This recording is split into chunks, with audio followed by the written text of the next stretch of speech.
BJP ইলেকশনের পরে পিঠে পোস্টার লাগিয়ে ঘুরবে, আমি বিজেপি করি না, আমি বিজেপি করি না, আমি বিজেপি করি না। আর এখানকার ইলেকশন হলে সারা ভারতবর্ষ বিজেপির বিরুদ্ধে কি করতে হয় সেটা আমি আমার সাধ্য মতো করব, সব রাজ্যে রাজ্যে যাব। এবং আমি জানি গণ আন্দোলন কি করতে হয়, করব। আর মেঘের আড়াল থেকে যিনি খেলছেন তাকে বলবো দরকার হলে বিজেপির প্রার্থী হন না। শুধু তো প্রার্থী হওয়াটা বাকি আছে, আর তো কিছু বাকি নেই। নোটিফিকেশন হলো না, এত তাড়াহুড়ো কেন? ওই যে দেবগৌড়াজির কথাটা আমার মনে পড়ে, যখন ওনার বিরুদ্ধে নো কনফিডেন্স আনা হয়েছিল হাউসে, উনি বলেছিলেন why you are so hungry.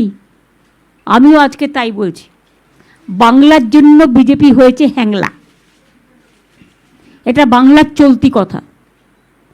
কাজে এই কথাটুকু বলে বাংলার প্রতি যে অসম্মান, অর্থনীতিতে অসম্মান, রাজনীতিতে অসম্মান, গণতন্ত্রে অসম্মান, সংস্কৃতিতে অসম্মান, সম্প্রীতিতে অসম্মান, আমাদের মনীষীদের অপমান, এর জবাব আগামী দিন বাংলার মানুষকে দেওয়ার জন্য আমি স্বনির্বদ্ধভাবে অনুরোধ জানাচ্ছি।